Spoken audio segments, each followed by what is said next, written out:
Tout d'abord, vous me confirmez que vous n'avez pas été suivie? Oui. Très bien. Donc je me présente, Anna Dashkova, éditrice, celle qui a voulu éditer le roman de Mikhail Bulgakov, que vous connaissez déjà par ouï dire.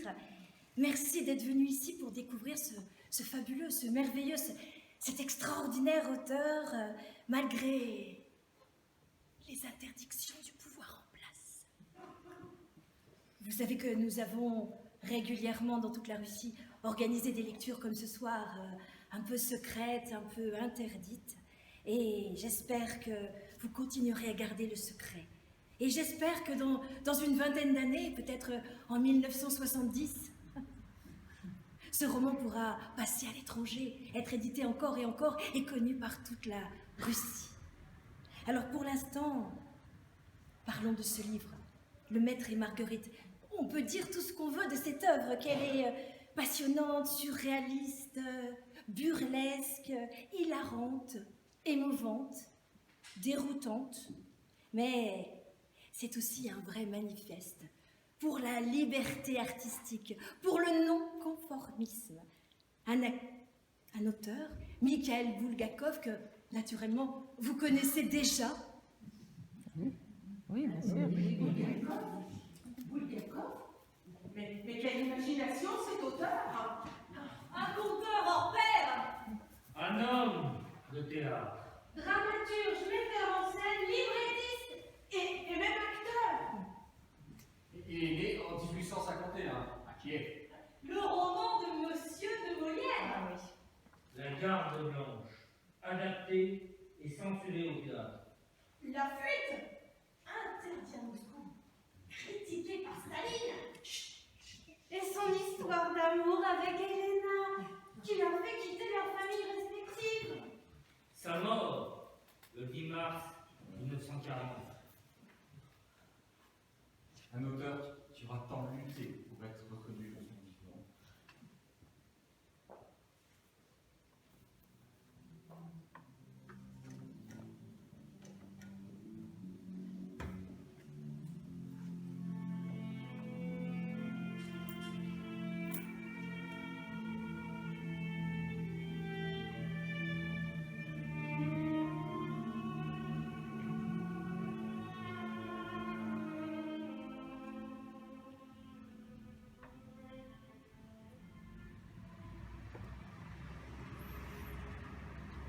J'entrais pour la première fois dans le monde de la littérature. Mais maintenant que tout est fini, maintenant que ma perte est consommée, je ne m'en souviens qu'avec horreur. Mais je vous le dis, le rédacteur en chef. Donc, ayant lu mon roman, il me regarda comme si j'avais un phlegmon à la joue. Puis se mit à loucher vers le coin de la pièce, et eut même un petit rire confus. Sans aucune raison, il chiffonnait le manuscrit, tout en couinant comme un canard. Les questions qu'il me posa me semblèrent folles. Sans dire un mot du roman lui-même, il me demanda qui j'étais, d'où je sortais, si j'écrivais depuis longtemps et pourquoi on n'avait encore jamais entendu parler de moi. Et il me posa même une question, à mon sens, parfaitement idiote. Qui avait bien pu me mettre en tête d'écrire un roman sur un sujet aussi étrange? À la fin, comme il m'assommait, je lui demandai carrément si oui ou non il allait publier mon livre. Il se mit alors à se trémousser, à bredouiller je ne sais quoi d'un air gêné, et finit par me dire qu'il n'avait pas le pouvoir de résoudre seul cette question, et que mon œuvre devait être soumise à d'autres membres de la rédaction, c'est-à-dire aux critiques, Latunsky et à Riemann, et à l'écrivain Mstislav Lavrovitch. Il me demanda de revenir dans 15 jours. Je revins donc 15 jours après, et je fus reçu par une jeune fille dont les yeux regardaient le bout de son nez, à cause de son habitude de mentir constamment. Lapchenikova, la secrétaire de rédaction. me rendit mon roman bien taché de graisse et dans un état parfaitement lamentable. Puis, en s'efforçant de ne pas me regarder dans les yeux, cette Lapchenikova m'informa que la rédaction avait de la matière pour 2 ans d'avance et que par conséquent, la question de la publication de mon roman, comme elle dit, tombait d'elle-même.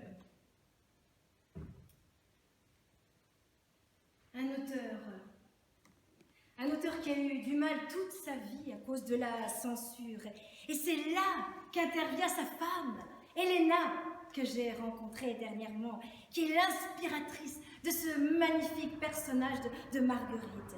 C'est elle aussi qui, seule collaboratrice et puis exécuteur testamentaire de Bulgakov, hélas décédé, a rassemblé les notes, les petits manuscrits, les conseils qu'il avait faits avant de mourir pour que son manuscrit soit enfin publié.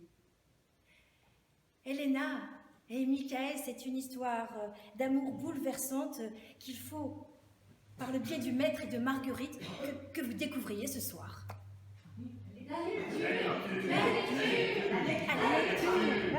La lecture.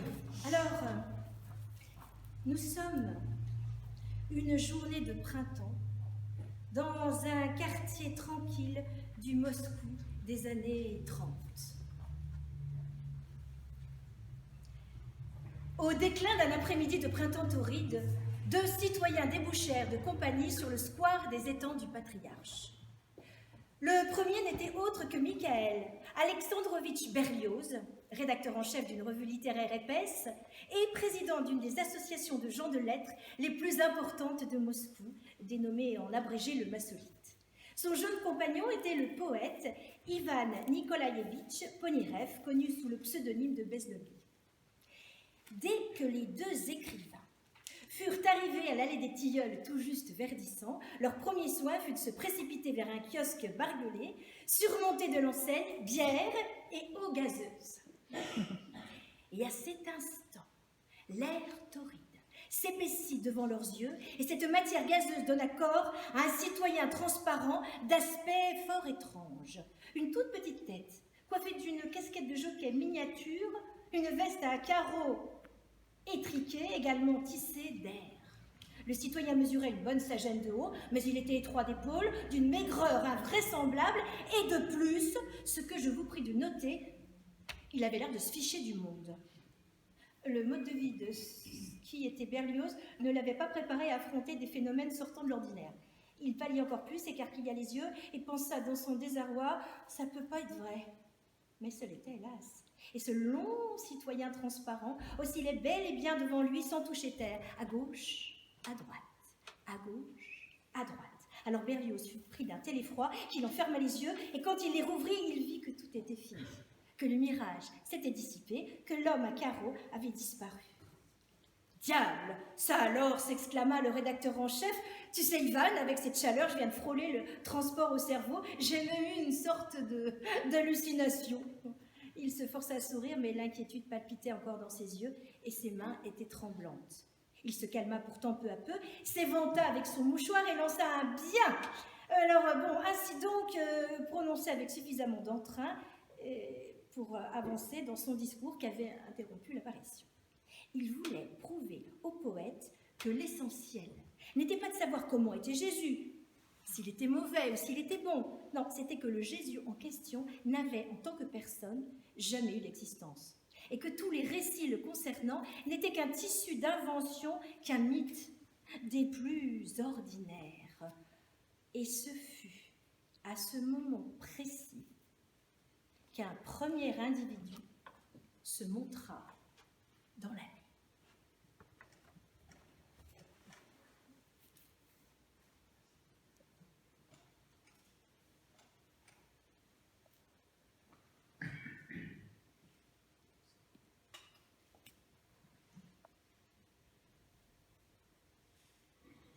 Что же касается того, что написано в Евангелии, то этого не происходило на самом деле никогда. Мы заказали тебе большую антирелигиозную поэму. Ты эту поэму Иван написал, в очень короткий срок, но, к сожалению, совершенно нас ею не удовлетворил. Иисус у тебя получился, совершенно как живой. Но хотя не привлекающийся персонаж. Я же хочу доказать тебе, что что Иисуса-то этого, как личности, вовсе не существовало на свете. Дайте нарзану. Нарзану. Пиво есть. Пиво привезут к вечеру. Ну а что есть? Абрикосовое, только теплое. Ну давай.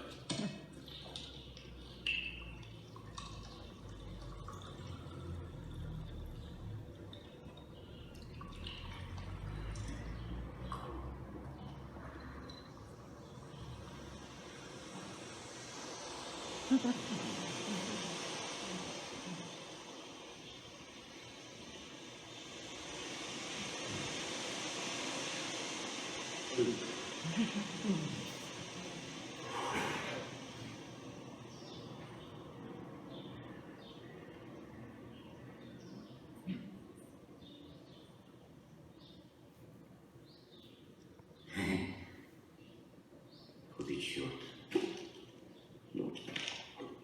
Ты знаешь, Иван, мне сейчас от жары еще удар не сделался. Даже вроде галлюцинации было.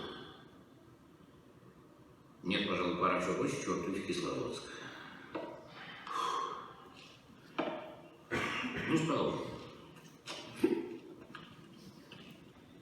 Я хочу указать тебе на древних историков. Например, на знаменитого Филона Александрийского, на блестяще образованного Иосифа Флавия, нигде ни словом не упоминавших о существовании Иисуса.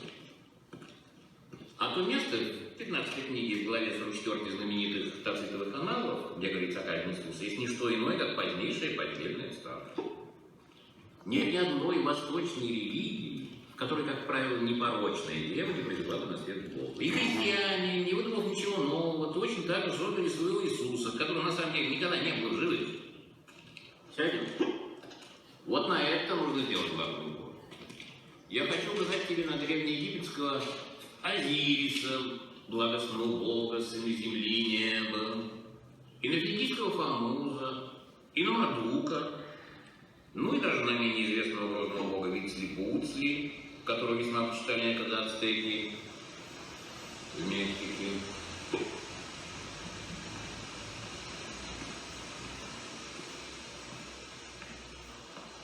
Нет. Англичане. И не жертвы ему перчатки.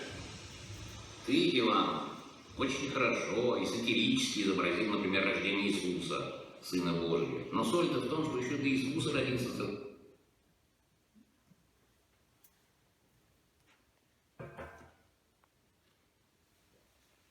Ce personnage qu'ils vont croiser sur leur route, ce personnage est un des personnages clés de l'histoire du Maître et de Marguerite. C'est celui qui va être le fil conducteur de tout cet immense livre, ce livre extraordinaire et foisonnant, et ce personnage qui se présente déjà avec juste une initiale W est quelque part la préfiguration du diable. Et ce diable-là va leur dire que lui, il est historien, que lui, il connaît très bien l'histoire de Jésus-Christ, que d'ailleurs, il est aussi expert en magie noire. Et pendant qu'on y est, il va leur dire qu'il peut prévenir l'avenir. Tiens, le fameux Berlioz va mourir ce soir, décapité. Il y aura une histoire d'huile qu'il fera glisser, puis il perdra la tête. Et puis il disparaît. Et à ce moment-là du roman, on a cette partie magnifique et extraordinaire où on voit Jésus, qu'on appelle Yehoshua dans le livre, face à Ponce Pilate, et où l'on va comprendre tout au long du roman que le génie de Bulgakov est de faire poser la question du bien et du mal. Où est le bien, où est le mal?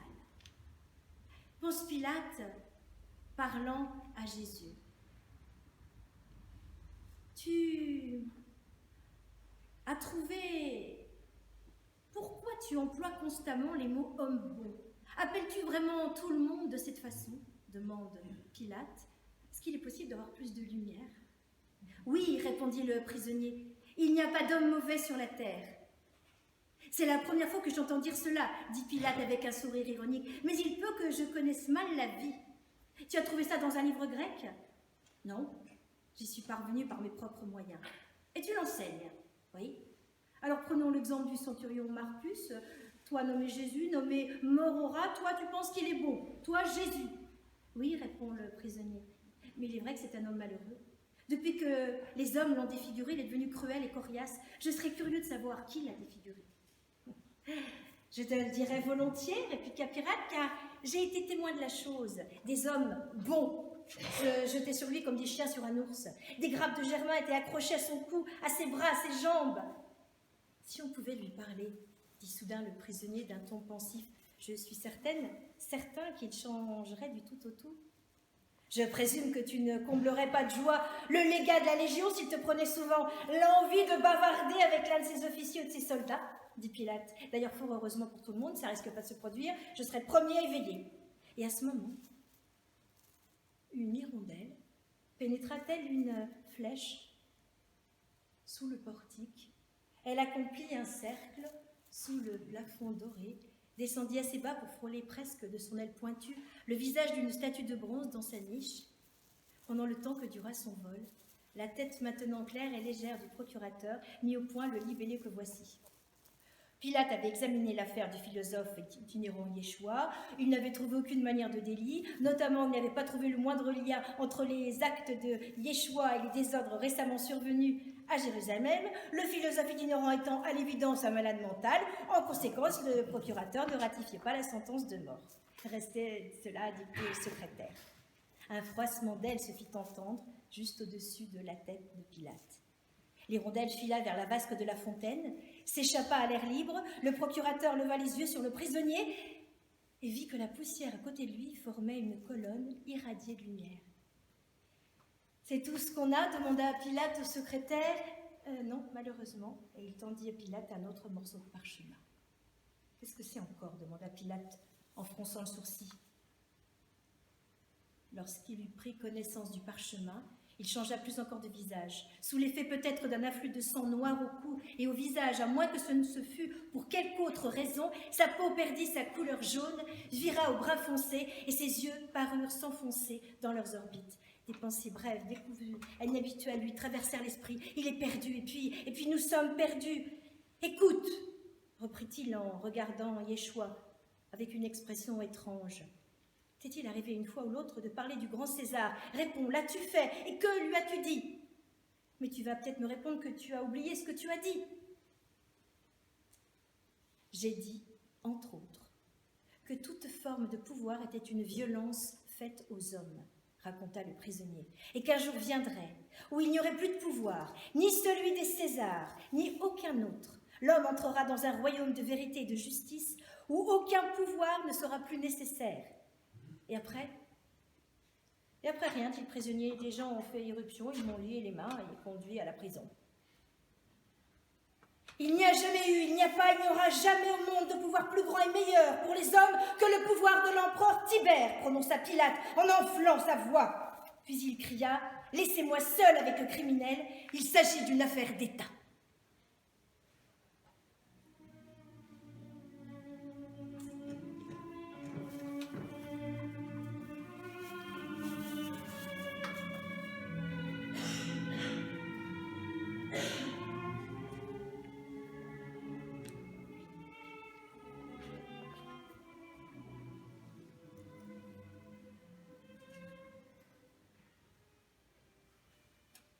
Un jour, en ouvrant le journal, je trouvai un article du critique Harriman, intitulé « L'ennemi monte à l'attaque », où le dit Harriman avertissait tout à chacun que j'avais tenté de faire imprimer subrepticement une apologie de Jésus-Christ.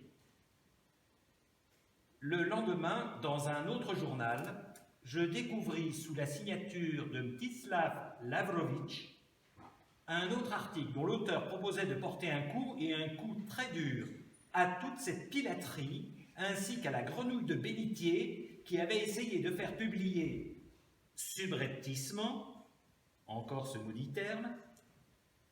C'est la première fois que je voyais ce mot pilaterie, et encore, tout étonné, j'ouvris un troisième journal. Il y avait cette fois deux articles, un de Latunsky et un autre signé des initiales MZ.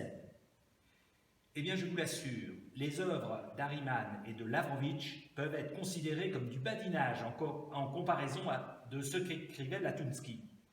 Qu'il me suffise de vous dire que son article s'intitulait « Un vieux croyant militant ».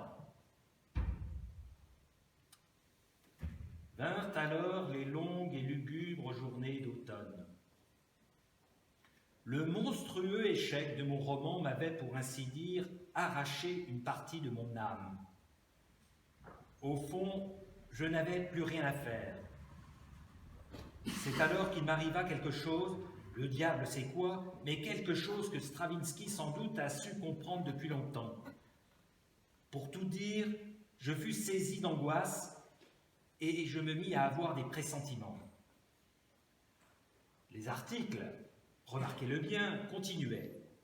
Les premiers, je n'avais fait qu'en rire, mais plus il en paraissait, plus mon attitude à leur égard se modifiait.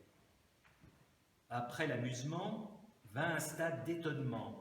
À chaque ligne, littéralement à chaque ligne de ces articles, on sentait un manque de conviction, une fausseté extraordinaire, en dépit de leur ton convaincu et menaçant. Il m'a toujours semblé, et je n'ai pas pu me défaire de cette idée, que les auteurs de ces articles ne disaient pas ce qu'ils auraient voulu dire, et que c'était cela, justement, qui provoquait leur fureur. Ensuite, figurez-vous cela, commença un troisième stade, le stade de la peur. Peur non pas de ces articles, comprenez-moi bien, mais peur d'autre chose, de choses sans aucun rapport avec eux, ni avec le roman. Ainsi, par exemple, j'avais maintenant peur de l'obscurité.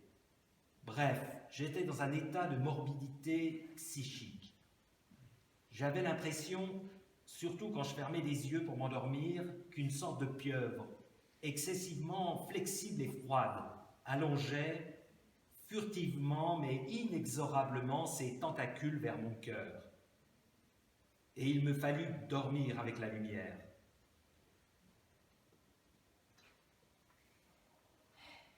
Laissons quelques instants le maître, Bulgakov, l'auteur, qui se mélange l'un à l'autre, avec son désespoir. Comment ne pas comprendre, avec un peu de recul, que cette écriture surréaliste, imaginative, puisse déranger le pouvoir et l'ordre.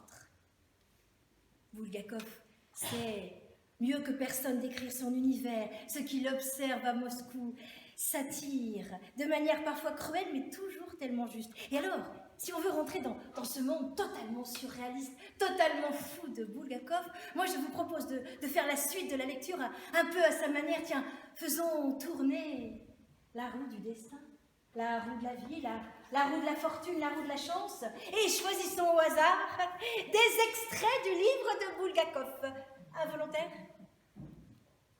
Un volontaire pour tourner la roue? Ah? Non, oui?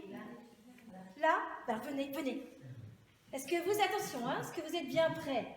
Vous savez que vous allez déclencher la chance ou la malchance. Vous savez que c'est grâce à vous que nous allons lire un extrait particulier du livre de Bulgakov.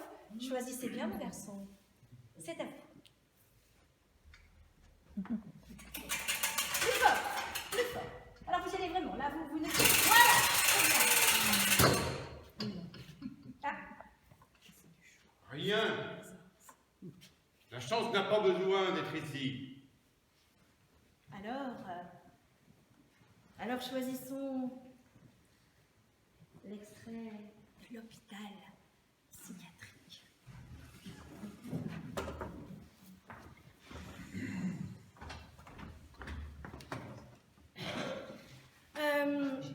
Nous en sommes au moment où le jeune Ivan, vous vous rappelez, est arrivé à sa fin de soirée complètement désespéré, parce que la tête a vraiment été coupée.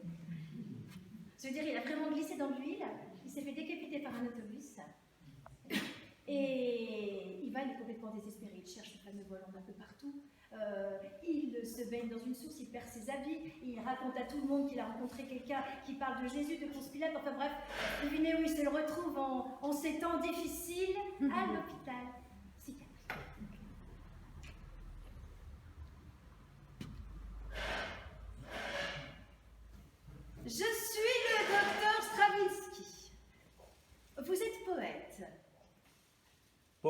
oui. Vous êtes professeur? Et vous êtes un chef ici? J'ai à vous parler. Mais je suis là pour ça. Voilà ce qu'il y a. D'abord, on me prend pour un fou. Et personne ne veut m'écouter. Ah, si, nous vous écoutons, si. Très attentivement, hein. Quant à vous prendre pour un fou, nous ne nous le permettrions pas du tout. Alors écoutez-moi. Oui. Hier soir, à l'étang du Patriarche, j'ai rencontré un personnage mystérieux, étranger sans lettres, qui savait d'avance que Berlioz allait mourir. Et qui avait vu personnellement Ponce Pilate. Pilate, celui qui vivait du temps de Jésus-Christ. Lui-même. Voilà. Et ce Berlioz est mort sous un tram. Mais oui, justement, hier. J'étais là quand le tramway lui a coupé la tête. Or, cet énigmatique citoyen... Celui qui connaît Ponce Pilate. Précisément. Donc il avait dit d'avance qu'Anouchka avait renversé l'huile de tournesol. Et c'est justement à cet endroit-là qu'il a glissé. Qu'est-ce que vous dites de ça, hein? Mais qui est cette Anouchka? Mais Anouchka n'a aucune importance ici. Le diable sait qui elle est, une idiote quelconque de la rue Sadovaya. L'important, c'est qu'il connaissait d'avance, comprenez-vous, d'avance, le coup de l'huile de tournesol. Vous me comprenez? Non, mais je vous comprends. Oh là là, je vous comprends parfaitement. Hein? Ne vous troublez pas. Continuez. Je continue. Donc cet affreux individu, et il ment quand il dit qu'il est consultant, possède en quelque sorte un pouvoir extraordinaire. Par exemple, vous lui courez après et rien à faire pour le rattraper. Et avec lui, il y a encore ce couple qui n'est pas mal non plus dans son genre. Une espèce d'échalas avec des verres cassés et ce chat d'une taille incroyable qui voyage tout seul en tramway. De plus, il était en personne sur la terrasse avec Ponce Pilate. Cela ne fait absolument aucun doute. Alors, qu'est-ce que ça veut dire, hein? Il faut immédiatement le faire arrêter, sinon il causera des malheurs indescriptibles. Ah, et c'est ça que vous cherchez, hein? À le faire arrêter. Bien, je vous ai bien compris. Vous m'avez parfaitement compris. Et comment ne pas chercher à le faire arrêter? Rendez-vous compte? Et au lieu de cela, on me garde ici de force, on me fiche une lampe dans les yeux, on me plonge dans une baignoire, et on me demande je ne sais quoi sur tonton Théodore. Alors qu'il est mort depuis belle lurette, j'exige qu'on me relâche immédiatement. Mais parfaitement, effectivement. Pour quelle raison garderait-on en clinique un homme sain d'esprit, hein? Très bien, donc, je vais vous laisser partir tout de suite si vous me dites que vous êtes normal. Je ne vous demande pas de le prouver, hein. Enfin, juste simplement de le dire, hein. Ainsi, vous êtes normal. Je suis normal. Eh ben, voilà qui est parfait, hein. Alors, si l'on est ainsi, raisonnons logiquement, hein. Tiens, prenons votre journée d'hier. Alors, en cherchant un inconnu qui s'était présenté à vous comme une relation de Ponce Pilate, vous avez accompli les actes suivants, hein. Voilà. Vous vous êtes impinglé une icône sur la poitrine, hein. Exact? Exact.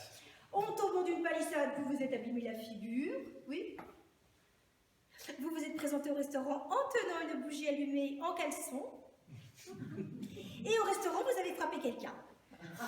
On vous a attaché, on vous a conduit ici. Une fois là, vous avez téléphoné à la milice pour demander des mitraillettes. Alors ensuite, vous avez tenté de vous jeter par la fenêtre. Hein, oui. Alors une question se pose alors, est-il possible en agissant de la sorte d'arrêter ou de faire arrêter quelqu'un? Non mais si vous êtes un homme normal, vous répondrez de vous-même, c'est absolument impossible. Voilà. Vous désirez partir d'ici, mais comme il vous plaira. Mais permettez-moi de vous demander, où comptez-vous aller? À la milice, naturellement. Directement en sortant d'ici. Oui. Voilà, vous ne passerez donc pas d'abord chez vous. Mais je n'aurai pas le temps d'y passer. Si je vais jusque là-bas, pendant ce temps-là, il aura tout loisir de filer. Oui. Alors, et de quoi allez-vous parler en premier lieu à la milice? De Ponce Pilate. Eh bien, c'est parfait. Donc, Fédor Vassilievitch, inscrivez, je vous en prie, le citoyen Biesdemi sur le registre de sortie. Mais alors veillez à ce que cette chambre reste libre et inutile de faire changer la literie. Dans 2 heures, le citoyen Biesdemi sera de retour ici. Hein. Enfin, je ne vous souhaite pas de réussir dans vos démarches parce que je ne crois pas un iota à cette réussite. À tout à l'heure. Et pour quel motif serais-je de retour? Ah, mais pour le motif suivant, hein. Dès l'instant où vous entrerez en caleçon dans un poste de milice et où vous direz que vous avez vu un homme qui connaît personnellement Ponce Pilate, enfin, ils vous ramèneront ici s'entraîner et vous vous retrouverez dans cette même chambre. Les caleçons? Mais qu'est-ce qu'ils viennent faire ici? Ah non, mais d'abord, il y a Ponce Pilate. Voilà. Mais les caleçons aussi, hein. Non, avant de vous laisser sortir, il faudra bien qu'on vous reprenne le large de l'État et nous vous rendrons vos effets personnels. Or, vous êtes arrivé ici en caleçon. De plus, vous n'avez pas du tout l'intention de passer chez vous, bien que je vous l'ai suggéré tout à l'heure. Ajoutez à cela Ponce Pilate et tout est dit. Mais alors que faire? Ah ben voilà qui est parfait. Voilà une question éminemment raisonnable. Maintenant, je vais vous dire ce qui vous est réellement arrivé. Hein?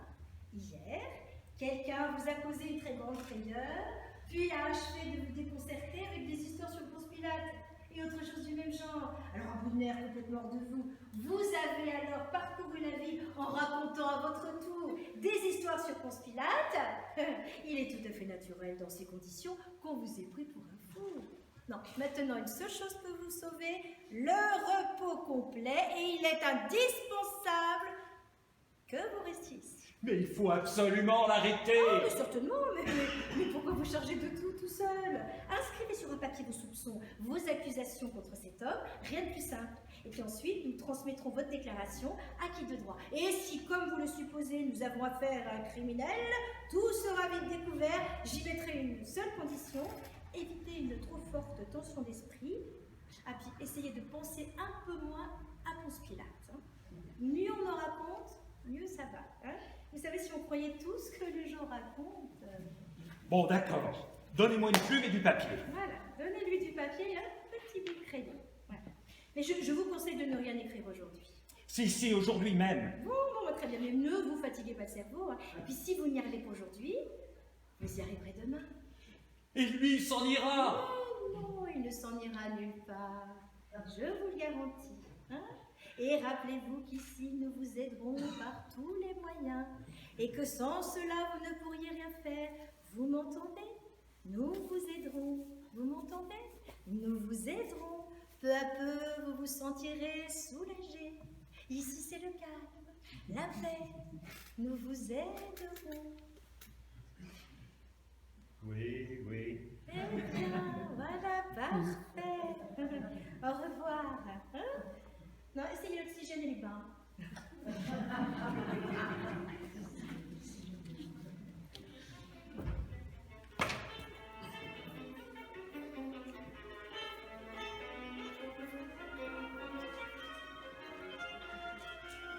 Bien, alors ce pauvre Ivan interné, malgré toute sa vérité qu'il n'arrive à pas dire, voilà des richesses de l'écriture de Mikhail Bulgakov. Réussir à faire rire en parlant de la réalité. Et si nous recommencions un deuxième tour de roue, un deuxième volontaire, le même, quelqu'un d'autre, ne vous bousculez pas surtout. Ben, revenez. Revenez-vous. Revenez. Je vous rappelle de la force, de l'énergie, tout repose sur vous. Hein? Tout repose sur vous. Quelque part, le monde repose sur vous. Allez-y. Il n'est pas là. Non! Mais point de hasard ici! Je suis désolée. Tout est écrit. Entrez, tout va bien se passer. Voilà, retournez à votre place. Voilà, calmez-vous, tout va bien. Voilà. Alors, eh bien, nous allons lire un deuxième extrait complètement flamboyant. Alors, je vous raconte l'histoire. Nous sommes...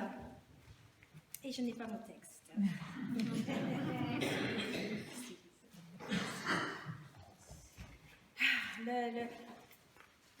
Le bouillonnement de toute cette histoire, on est parti, presque, si quelqu'un me donne la page.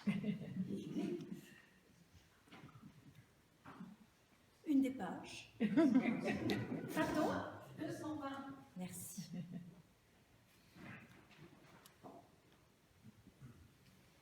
Et quelqu'un va lire à ma place. C'est ça le sort. Débrouillez-vous.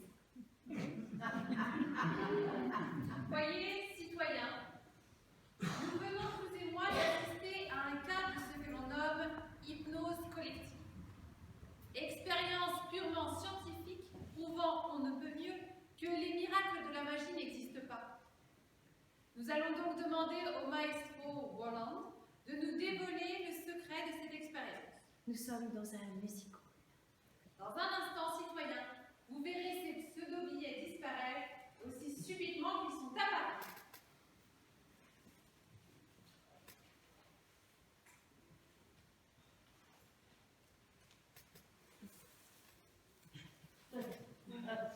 Revenez tourner la roue.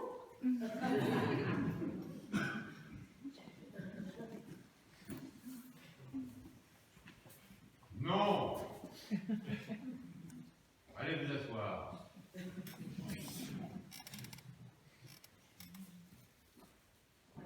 Fagot et le chat allèrent se poster chacun à une extrémité de la rampe. Fagot fit quelques citois, lançant crânement. 3, 4, cueillit dans le vide un paquet de cartes, le battit et le lança au chat, tel un ruban. Le chat attrapa le ruban au vol et le renvoya. Le serpent satiné claqua. Fagot ouvrit une grande bouche béante comme le bec d'un oisillon et avala toutes les cartes les unes après les autres. Après quoi, le chat s'inclina profondément en ployant sa patte de derrière droite, ce qui déclencha une incroyable salve d'applaudissements. « Quelle classe! Quelle classe !» criait-on avec enthousiasme dans les coulisses. Mais Fagot pointa le doigt vers le parterre et déclara: Présentement, respectables citoyens, ce jeu de cartes se trouve au 7e rang, sur la personne du citoyen Parchevski. Là, très précisément habillé de 3 roubles, et une sommation à comparaître au tribunal pour une affaire de pension alimentaire due à la citoyenne Zelkova. Le parterre s'agita. Des gens commencèrent à se soulever sur leur siège. Et finalement, un citoyen qui se nommait effectivement Parchevski, la figure rouge brique de stupéfaction, tira le jeu de cartes de son portefeuille et le leva plusieurs fois en l'air, ne sachant trop qu'en faire. Oui, gardez-le, à titre de souvenir, m'écria Fagot. Vous n'aviez pas tort de dire hier soir au souper que, sans le poker, la vie à Moscou serait pour vous parfaitement intenable. Toujours le même truc! Dit une voix en provenance de la galerie. Ce type du parterre, c'est un comparse. Vous croyez? clama Fagot en plissant ses yeux vers la galerie. Mais dans ce cas, vous en êtes un autre, parce que le jeu est dans votre poche. Il y eut des mouvements divers à la galerie, et une voix ravie se fit entendre. C'est vrai, il les a, là, attendez, mais c'était Tchervonssi. Mais c'est vrai. Mais des Tchervonssi criaient des voix ravies du haut de la galerie. Allez, moi aussi, je vous fais une partie avec ces cartes-là, réclama gaiement un gros type assis au milieu du parterre. Avec plaisir, lui répondit Fagot. Mais pourquoi vous seul? Tout le monde y participera de bon cœur. Et il commanda: regardez en l'air, s'il vous plaît. 1. Un pistolet apparut dans ses mains. Il cria: 2. Le canon du pistolet se leva. Il cria: 3. Il y eut une étincelle, un coup de feu, et aussitôt sous la coupole, voltigeant entre les trapèzes, des billets blancs se mirent à tomber dans la salle. La gaieté d'abord, puis la stupéfaction gagnèrent tout le théâtre. Les mots « Tchervonssi » bourdonnèrent de partout.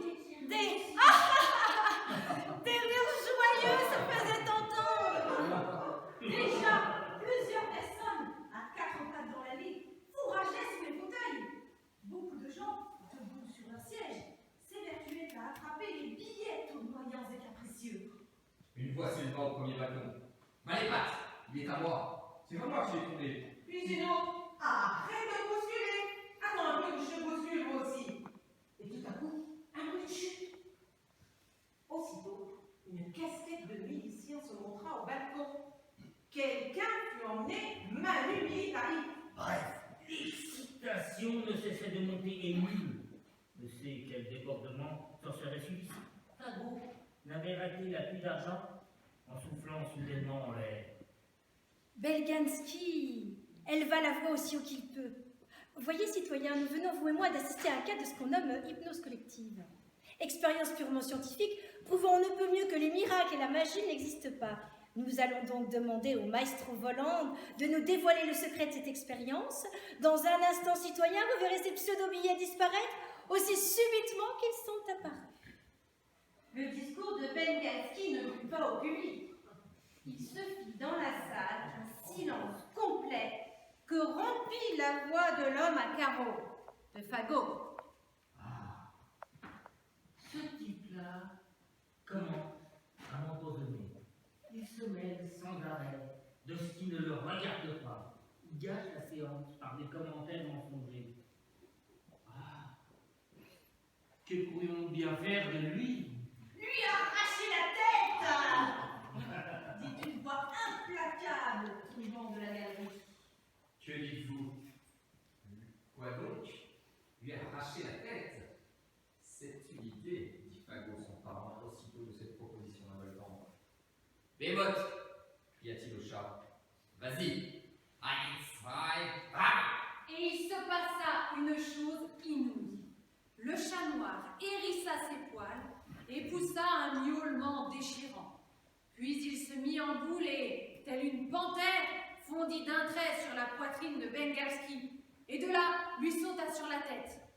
Feulant sourdement, il s'agrippa de ses grosses pattes à la chevelure clairsemée du présentateur, et avec un hurlement sauvage, lui trancha la tête au bas du cou en 2 temps 3 mouvements. Les 2500 personnes qui emplissaient le théâtre hurlèrent d'une seule voix. Des flots de sang jaillirent à la verticale des artères, déchiquetées du cou. Oui, je sais ça. Inondant le plastron ainsi que le frac. Le corps sans tête racla bizarrement des pieds et s'effondra sur le sol. Des cris hystériques de femmes montèrent dans la salle. Le chat remit la tête coupée à Fagot. Celui-ci la prit par les cheveux, la leva en l'air pour la montrer au public et cette tête lança sous les voûtes ce cri désespéré. Un docteur!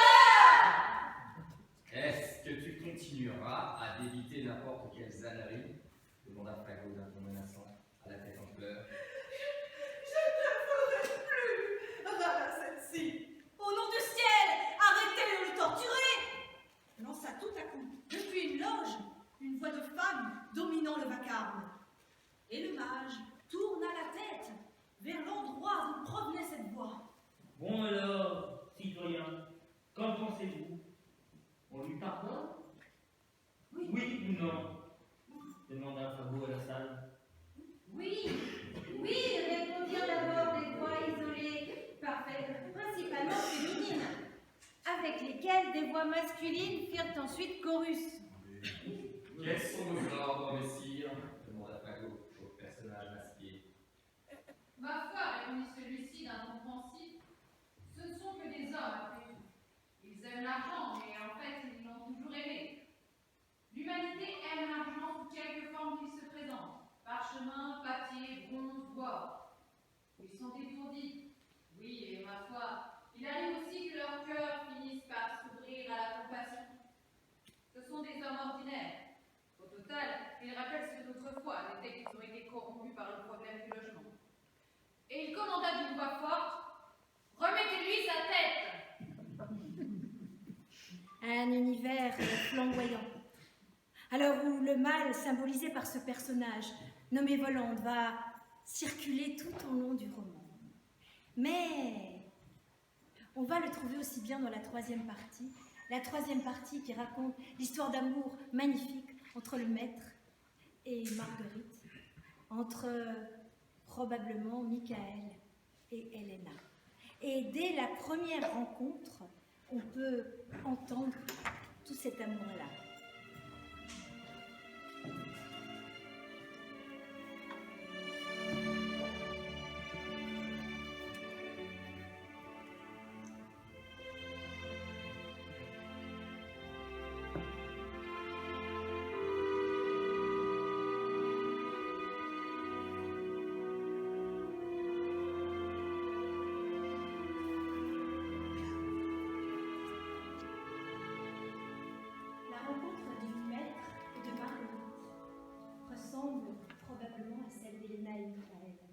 et c'est lui-même qui la raconte.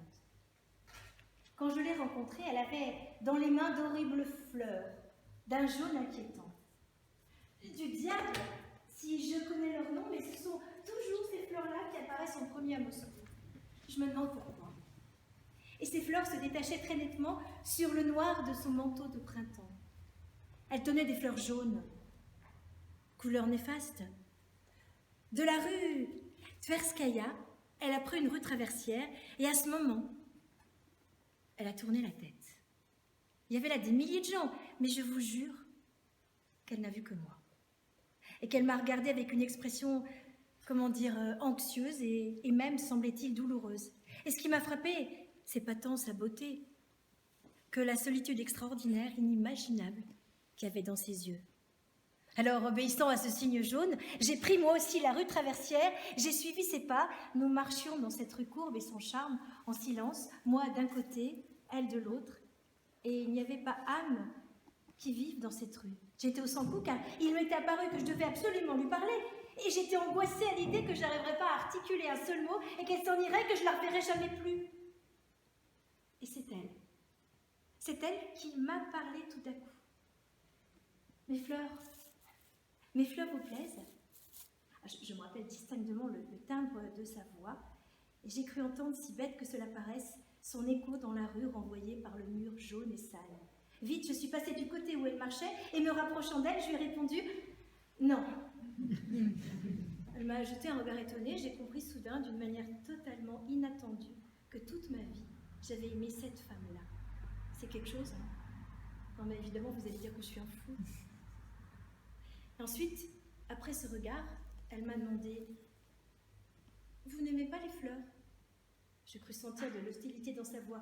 Je marchais à son côté, essayant de régler mon pas sur le sien, et à ma grande surprise, je n'éprouvais aucune gêne. « Ah si, je les aime, mais pas celles-ci, dis-je. »« Lesquelles aimez-vous ?»« Les roses. » Alors j'ai regretté d'avoir dit ça, parce qu'avec un sourire coupable, elle a jeté ses fleurs dans le caniveau.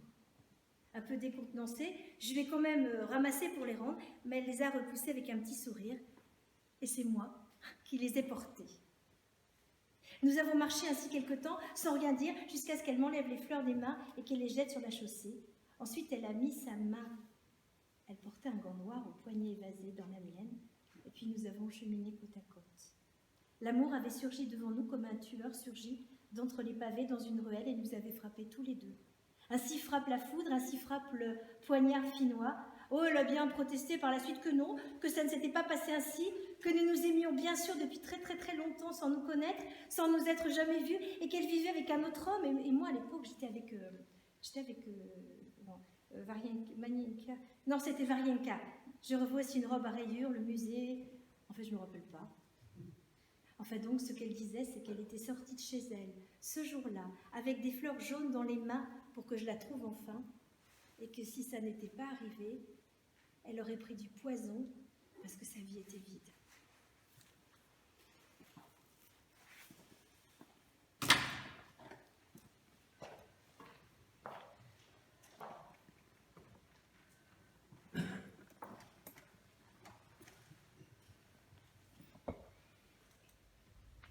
Oui, l'amour nous frappa comme l'éclair. Да, любовь поразила нас мгновенно. Nous bavardions comme si nous nous étions quittés la veille, comme si nous nous connaissions depuis de nombreuses années. Nous convînmes de nous retrouver le lendemain au même endroit, au bord de la Moskova. Et nous nous y retrouvâmes, en effet. Le soleil de mai nous inondait de lumière. Мы разговаривали так, как будто расстались вчера, как будто знали друг друга много лет. На другой день мы сговорились встретиться там же, на Москве-реке. И встретились. Майское солнце светило нам. Et bientôt, très bientôt, cette femme devint secrètement mon épouse. И скоро стал этот мужчина моим тайным мужем. Elle venait désormais chez moi tous les jours, et je commençais à l'attendre dès le matin. Je manifestais mon impatience. Tout d'abord en déplaçant inutilement les objets sur la table. 10 minutes avant l'heure de sa venue, je m'asseyais sous la fenêtre et je prêtais l'oreille dans l'espoir d'entendre le grincement du vieux portillon. Et voyez comme c'est curieux. Jusqu'alors, notre petite maison recevait rarement des visites. Disons plus simplement qu'il n'y venait personne. Mais maintenant, j'avais l'impression que toute la ville s'y donnait rendez-vous. Le portillon battait, mon cœur battait. Стукнет калитка, стукнет сердце. Le portillon battait, mon cœur battait. Стукнет калитка, стукнет сердце. Et à hauteur de ma figure, derrière la vitre, je voyais apparaître immanquablement une paire de bottes sales. Un rémouleur. Mais qui dans la maison avait besoin d'un rémouleur?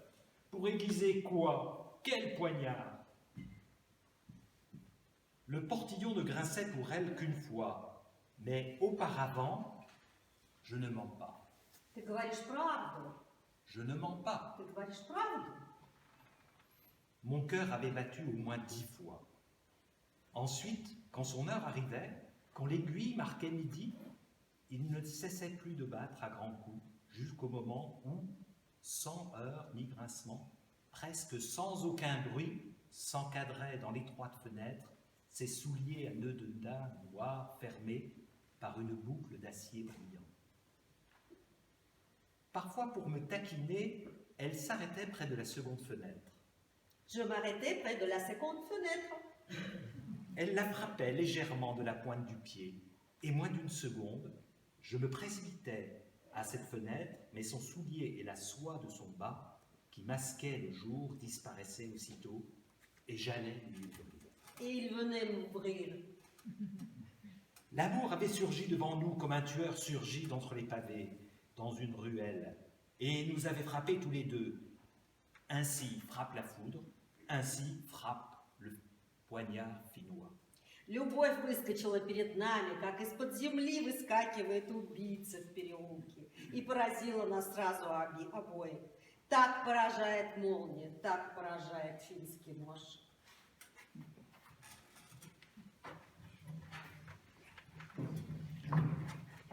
Alors tout le reste du roman va raconter cette histoire d'amour incroyable, où cette Helena, amoureuse de Michael, et cette Marguerite, amoureuse de son maître, va réussir à essayer, en tous les cas, de le sauver, puisque lui, désespéré par toutes ces critiques qui n'arrêtent pas de l'accabler, finit par brûler une partie de son manuscrit, et le maître est Michael, et c'est elle qui va lui redonner courage, et c'est elle qui va essayer de le sauver en vendant, comme dans le mythe de Faust, son âme au diable. Et voilà qu'un jour, cette Marguerite-là accepte, désespérée d'avoir perdu son maître, son amour, son amant, accepte de rencontrer ce fameux diable qui est en filigrane tout au long du roman, accepte de s'enduire d'une crème qui va la transformer pendant un moment en sorcière, qui va lui permettre de voler et d'aller dans un bal satanique comme si elle avait vendu son âme au diable pour sauver son amour. C'est juste qu'à un moment, en passant au-dessus de Moscou, en regardant, elle aperçoit là l'appartement d'un des critiques qui avait massacré son amour, son amant, son grand auteur. Et cette Marguerite-là, qui est devenue sorcière le temps d'un sabbat, va se venger plutôt joliment.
son mât, elle a accepté d'être la reine d'un bal satanique. Et dans ce dernier extrait que je vais vous lire, on voit toute la folie de l'auteur.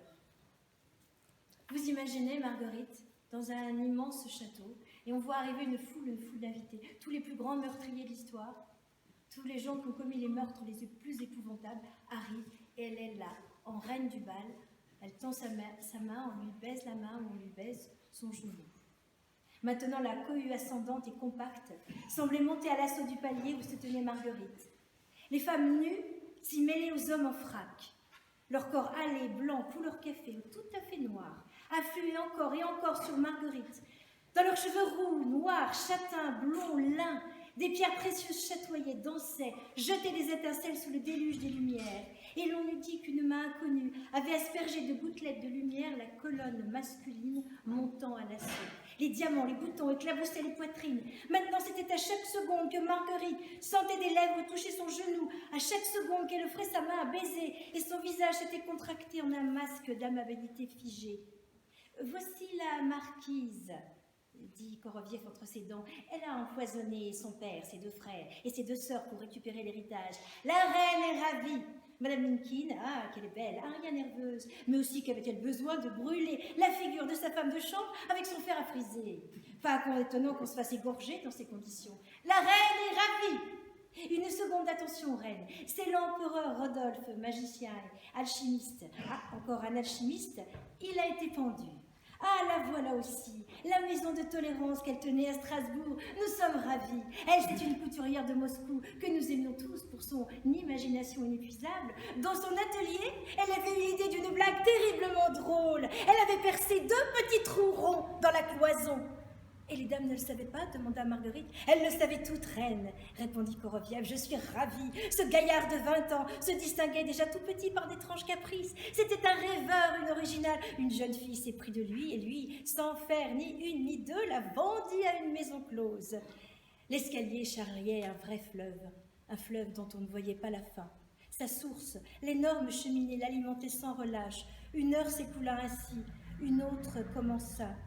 Ni Caius César, ni Caligula, ni Messaline ne parvinrent plus à intéresser Marguerite. Pas plus aucun des rois, ducs, chevaliers, suicidés, empoisonneuses, pendus, maquerelles, geôliers, tricheurs, bourreaux, délateurs, traîtres, fous, mouchards et satyres qui continuaient à défiler. Tous leurs noms se brouillaient dans sa tête. Tous leurs visages se confondaient en une seule énorme galette. Les jambes de Marguerite fléchissaient. Elle craignait à chaque instant de fondre en larmes. C'était au genou droit qu'elle avait le plus mal, celui que les gens baisaient. Il était enflé, la peau en était toute bleue, bien que la main de Natacha, armée d'une éponge, se soit manifestée à plusieurs reprises pour le frotter avec une substance parfumée. Au bout de la 3e heure, Marguerite jeta vers le bas un regard totalement désespéré et tressaillit de joie. Le flot des invités se raréfiait. Une seconde après, sans comprendre comment cela s'était fait, Marguerite se retrouva dans la première pièce, à la vasque. Et là, elle fondit tout à coup en larmes, tant elle avait mal aux bras et aux genoux, et se laissa tomber à même le sol, mais on l'entraîna à nouveau, tout en la consolant, sous la douche de sang. Et on pétrit à nouveau ses chairs, et Marguerite reprit des forces. « Encore, encore, madame la reine !» murmura Korobiev. « Il vous faut parcourir les salles, afin que les honorables invités ne se sentent pas abandonnés. » Il reste toute cette partie-là. Tout le trajet de Marguerite. Est-ce qu'elle va retrouver son maître, son amant, son amour? Sous quelles conditions? Est-ce que Ponce Pilate et Jésus, qu'on a laissé quelque part en Judée, vont se retrouver aussi? Est-ce que la balance du bien et du mal, est-ce que l'hésitation qu'on perçoit chez Ponce Pilate va changer? Et que vont devenir tous ces autres personnages brillamment décrits dans le roman? Je vous laisse vous-même juge et peut-être le lire. Le but n'était pas de vous raconter toute l'histoire de ce magnifique maître et Marguerite. C'est impossible. On peut le lire par plein d'entrées différentes. On peut y trouver ce qu'on a envie d'y trouver, souvent ce qu'on a à l'intérieur de soi. Moi, pour ce soir, pour avoir essayé de vous donner un petit peu envie de découvrir ce magnifique auteur, je voudrais juste qu'avant de nous quitter, nous écoutions encore quelques mots issus de ce livre-là ou de tous les livres qu'il a écrit bien avant. Écoutons sa voix. Ce sont des faits, et les faits sont la chose la plus obstinée du monde.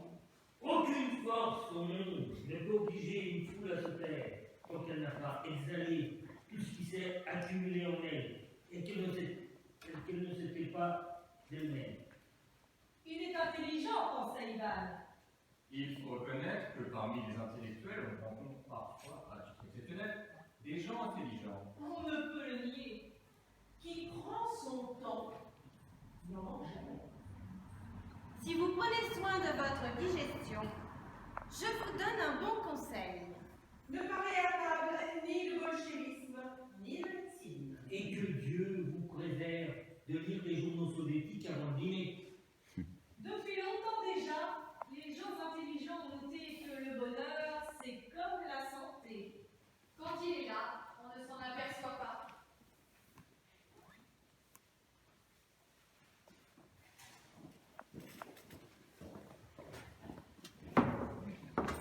Musique.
D'abord que Jean-Claude dise quelque chose, je voulais, ce que je ne fais jamais, faire mon acte de contrition et remercier les comédiens du théâtre de Bacchus qui ont été déjà prodigieux en temps normal, mais exceptionnels pour avoir récupéré ma mère que je n'ai jamais fait en 30 ans de théâtre.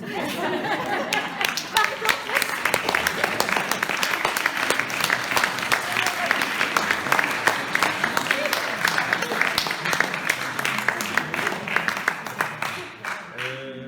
Oui, alors bon, moi j'étais vraiment débutant dans l'affaire.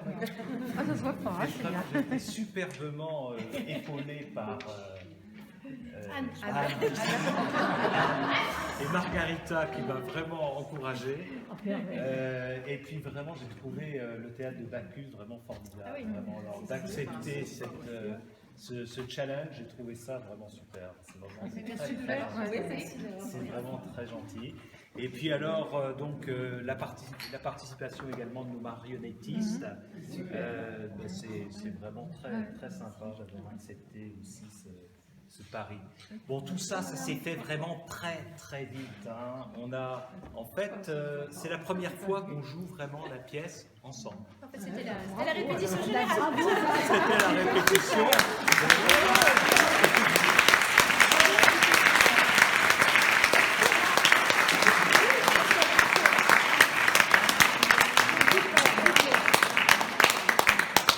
On va remercier Betsio aussi qui était à la technique. Et à la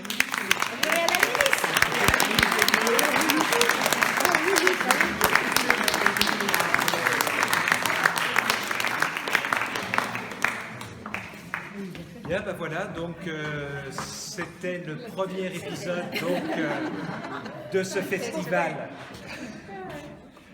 L'œuvre de Margarita. Voilà, c'est ça.